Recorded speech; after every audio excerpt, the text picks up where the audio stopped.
Yo, j'espère que tu vas bien. Aujourd'hui, on se retrouve pour une nouvelle vidéo dans laquelle on va découvrir la Turquie. Sur ce, installe-toi confortablement et on est parti. La Turquie est un pays situé à cheval entre l'Europe et l'Asie. Elle est bordée par 8 pays, la Grèce et la Bulgarie à l'ouest, la Géorgie au nord-est, l'Arménie, l'Iran et l'Azerbaïdjan à l'est, et l'Irak et la Syrie au sud-est. Elle est également entourée par 4 mers, la mer Noire au nord, la mer Égée à l'ouest, la mer Méditerranée au sud et la mer de Marmara au nord-ouest. Le pays a une superficie de 783 000 km², ce qui en fait le 37e plus grand pays du monde. Le pays est un peu plus petit que le Pakistan, mais plus grand que le Chili. Sa taille correspond à environ 1,4 fois la taille de la France. La Turquie compte environ 85 millions d'habitants, ce qui en fait le 18e pays le plus peuplé dans le monde, juste devant l'Allemagne mais derrière l'Iran. La capitale de la Turquie est Ankara avec environ 5,8 millions d'habitants, mais ce n'est pas la plus grande ville du pays. La plus grande ville est Istanbul avec environ 15,7 millions d'habitants, Izmir avec 4,4 millions d'habitants et Bursa avec 3,1. Le pays est une république présidentielle. C'est le même système qu'aux États-Unis à la différence de celui-ci qui n'est pas fédéral. Il n'existe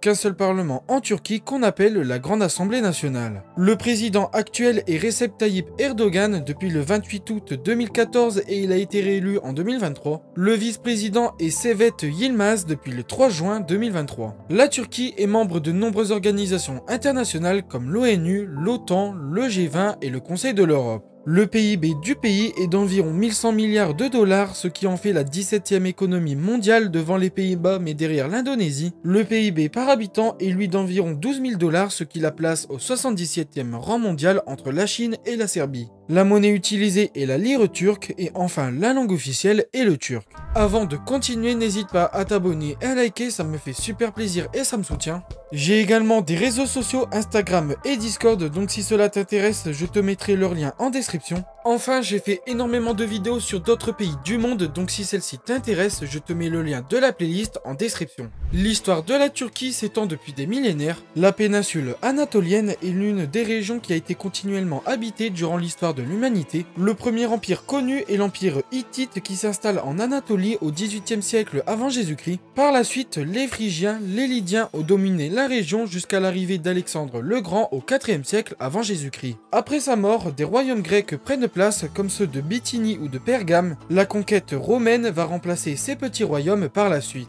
En 324, Istanbul, appelée auparavant Constantinople, devient la capitale de l'Empire romain. C'est également la création de l'Empire byzantin. La période ottomane débute au XIIIe siècle. Le sultan Osman Ier conquit la ville de Mokadden, ce qui marque la fondation de l'Empire ottoman. Les Ottomans conquirent Constantinople en 1453. Sous Soliman le Magnifique, l'Empire atteint son apogée, s'étendant des Balkans à l'Égypte et de l'Algérie à l'Irak. L'Empire ottoman est alors un allié de la France contre les Habsbourg. La défaite à la bataille de Lépante en 1571 marque un premier revers pour le pays. Le déclin ottoman commence au XVIIe siècle. La défaite de la bataille de Vienne de 1683 marque le début du déclin. L'Empire perd progressivement des territoires, notamment dans les Balkans face aux puissances européennes. Le XVIIIe siècle est une période de réformes, on l'appelle Tanzimat. Malgré ces réformes, la chute semble inéluctable. C'est la Première Guerre mondiale qui va marquer la fin de l'Empire. Étant allié à l'Allemagne, l'Empire ottoman est un perdant et donc les vainqueurs vont le démembrer. Le traité de Sèvres en 1920 prévoit son partage. On aurait alors un Kurdistan autonome, une Arménie indépendante et le reste sous contrôle français et anglais. Un homme va décider de se battre contre ce traité et il est très connu, c'est Mustafa Kemal Atatürk.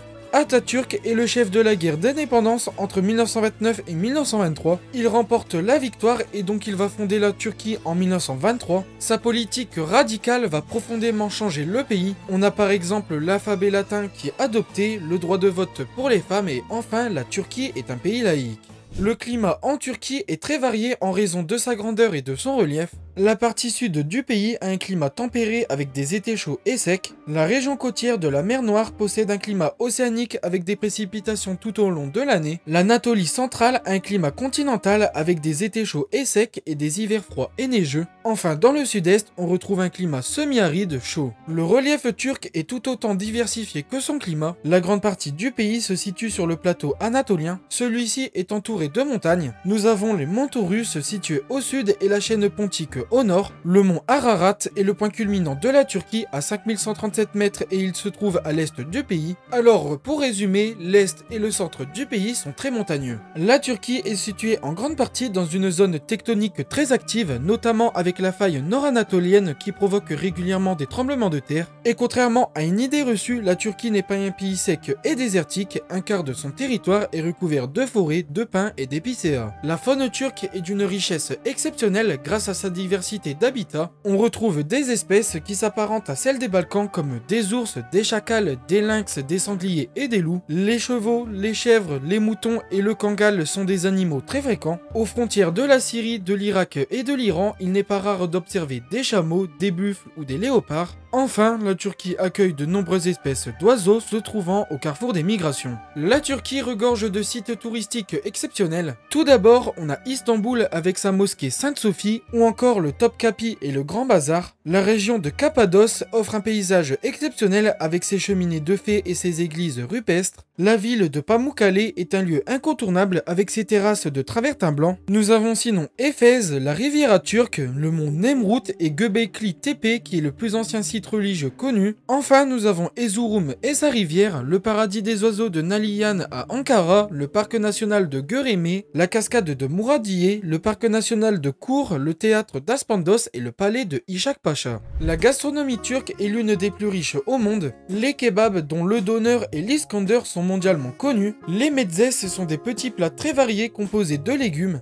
Dans la même vibe, on a aussi le houmous ou le baba ganoush. Sinon, nous avons le pidé, le lahmacun, le börek, le simit et le kofte. Les desserts emblématiques sont les baklava, le loukoum et le kunefe. Enfin, le thé noir et le café turc sont les boissons nationales. Maintenant, passons aux personnalités turques. On trouve bien sûr Mustafa Kemal Atatürk, le fondateur de la Turquie moderne. Comme politique, il y a également Recep Tayyip Erdogan qui est très connu. Il y a le romancier Orhan Pamuk qui est l'écrivain turc le plus connu incontestablement. On a les réalisateurs Nuri Bilge Ceylan et Fatih Akin qui ont remporté de nombreux prix internationaux. Dans le monde de la musique, on a le pianiste Fazil Zey et la soprano Leyla Ganser qui sont reconnus. Dans le sport, il y a Arda Turan et Hakan Çalhanoğlu au foot, Hidayet Turkoglu est le deuxième joueur turc à jouer en NBA au basketball. Même si la Turquie est laïque, l'influence de l'islam est partout. Le ramadan est quelque chose de super important et tu verras des mosquées dans toutes les villes. La religion musulmane est très ancrée dans les traditions du pays. Les Turcs sont un peuple hyper accueillant, ils te proposeront toujours un thé quand tu passes les voir. Le mariage est une fête très importante et elle dure pendant plusieurs jours. Tu remarqueras sûrement le fameux Nazar Bonkuchu qui est le petit œil bleu porte-bonheur qu'on voit absolument partout. Et bien sûr, il est impossible de parler des traditions sans mentionner le hammam et c'est plus qu'un bain public, c'est un lieu de vie où les gens se retrouvent pour se détendre et papoter. La Turquie a énormément de symboles nationaux. Nous avons tout d'abord le drapeau rouge avec un croissant et une étoile blanche, symbole de l'islam et de l'indépendance. La tulipe est la fleur nationale tandis que le loup gris est considéré comme l'animal national. L'hymne national s'appelle l'Istiklal Marchi. Le palais de Topkapi et la mosquée bleue sont devenus des symboles architecturaux du pays. Enfin, terminons par le sport. Le sport en Turquie est dominé par le football avec des clubs prestigieux comme Galatasaray, Fenerbahçe et Beşiktaş.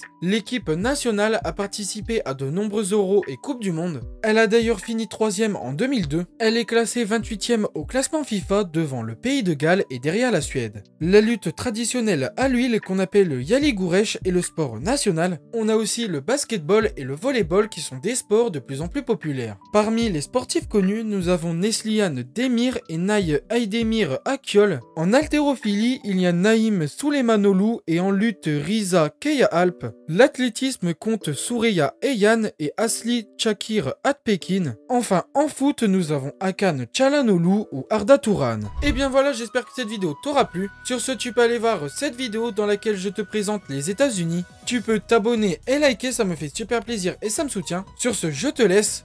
Ciao, ciao!